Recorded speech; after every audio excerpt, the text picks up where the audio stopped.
La memoria. ¿Alguna vez te has preguntado qué es la memoria? Bueno, la memoria es la capacidad o facultad mental que posibilita a un sujeto recibir, almacenar, modificar y recuperar de manera efectiva información para poder ejecutar una acción. La memoria es la función cerebral resultado de conexiones sinápticas entre neuronas mediante la que el ser humano puede retener experiencias pasadas por medio de ideas, imágenes, acontecimientos, sentimientos, etc. ¿Cómo funciona la memoria? La memoria humana, a diferencia de la memoria de los animales, puede contemplar el pasado y planear el futuro. Tipos de memoria.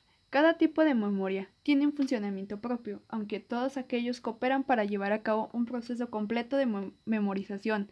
Este es complejo y se divide en codificación, consolidación, almacenamiento y recuperación. El objetivo de la memoria es conservar la información a través del tiempo. Codificación. La información que perciben los órganos sensoriales es almacenada durante un corto periodo de tiempo en la memoria sensorial. Juega un papel vital en este proceso la atención, ya que es de carácter selectivo y limitado.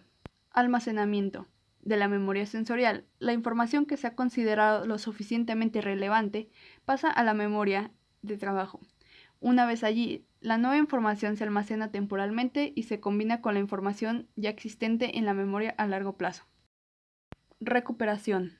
Esta nueva información se integra de forma coherente con lo que ya tenemos almacenado en nuestra memoria. Cuando esto se produce, tiene lugar la comprensión, lo que hace que sea más fácil recuperar el material que ha sido almacenado en la memoria. Según su duración, la información que recibimos puede permanecer en nuestro cerebro desde unos segundos hasta años, o depende de lo importante que sea esa información para nosotros o de nuestro esfuerzo por recordar. Memoria sensorial. Es el tipo de memoria más breve que consiste en la habilidad para retener percepciones de información sensorial una vez que el estímulo ha desaparecido. La memoria sensorial de estímulos visuales suele denominarse como memoria icónica. Si son estímulos auditivos, se conoce como ecoica y si son táctiles como óptica. Memoria a corto plazo.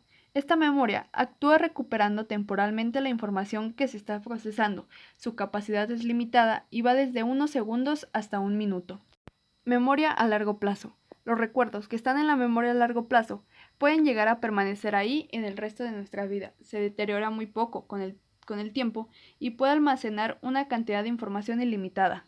Memoria según si es consciente o inconsciente. Memoria explícita o memoria declarativa. Es aquella que requiere un pensamiento consciente. Por ejemplo, tratar de recordar qué cenaste anoche. Memoria implícita. Son aquellos recuerdos que son conscientes, es decir, hábitos perceptivos y motores que dependen de nuestra experiencia.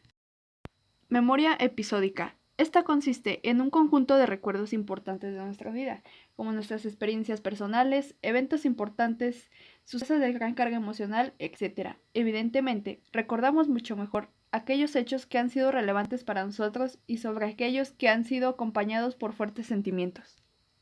Memoria semanal almacena el conocimiento general y consciente como aquello que nos enseñaron en la escuela o en la universidad.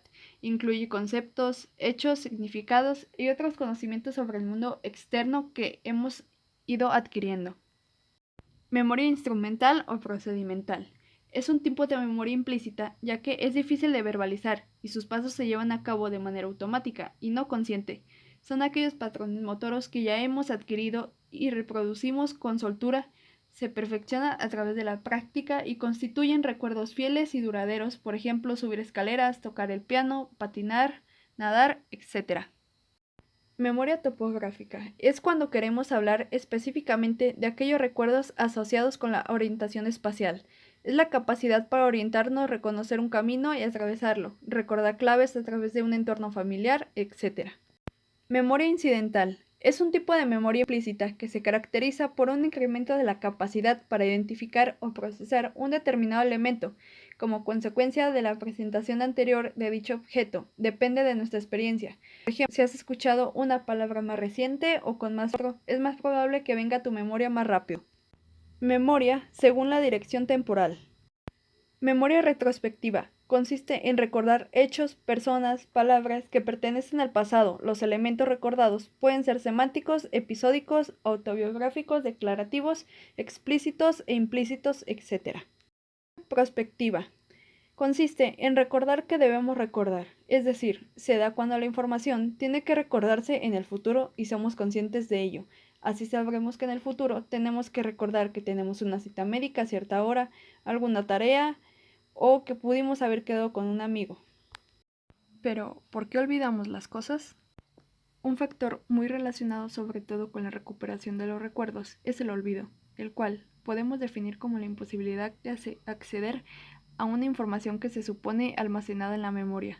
El olvido constituye para nuestro cerebro algo similar a una limpieza de disco duro. Se eliminan todos esos datos que no se consideran relevantes y se mantienen los que son necesarios o importantes. Efectos y anomalías relacionados con la memoria. Hemos hablado del olvido, pero también es conveniente comentar algunos efectos o anomalías relacionados con la memoria que son comunes y a todos nosotros nos ha pasado alguna vez.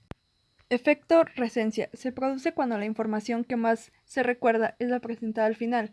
Un ejemplo claro de esto es cuando queremos memorizar una lista de elementos. La información que vamos a recordar va a ser la que repasamos por último. Efecto primacía. Ocurre cuando la información más recordada es aquella que se presentó en primer lugar. Efecto Google. Es la tendencia a olvidar parte de la información ya que podemos buscar en Internet cualquier dato que necesitemos. Efecto Mandela o falso recuerdo. Se produce un recuerdo que no ocurrió o se rememora de forma distorsionada. Oficiosamente se conoce también como efecto Mandela por el falso recuerdo mundialmente extendido de que Nelson Mandela murió en prisión. Un ejemplo claro de esto es el señor del Monopoly. Todo el mundo ha jugado alguna vez al Monopoly y seguro que recuerdas al señor que lo representa en su logotipo. Pues bien, una vez que tengas su imagen mental, dirías que lleva un monóculo en el ojo, ¿no? Pues déjame decirte que tu respuesta es errónea, ya que nunca lo llevó. A esto es lo que le conocemos como el efecto Mandela. ¿Alguna vez has estado haciendo algo y has sentido que esta escena ya la has vivido? Bueno, a esto se le llama déjà vu. Implica la sensación de ya haber vivido una situación sabiendo que es la primera vez que la experimentamos. Algunos trastornos asociados a la memoria son el Alzheimer, enfermedad neurodegenerativa, que se manifiesta presentando deterioro cognitivo y conductual. Su característica es la pérdida de memoria inmediata y de otras capacidades mentales. Amnesia, afecta el funcionamiento de la memoria e incapacita a la persona para almacenar recuerdos o para ser capaz de recuperarlos. ¿Cómo tratar la memoria? La memoria no es innata, es aprendida y de la misma manera es posible potenciarla, mejorarla o prevenir su declive. Al menos siempre que el cerebro mantenga su capacidad plástica y esto ocurre en todas las edades, incluso en las más avanzadas.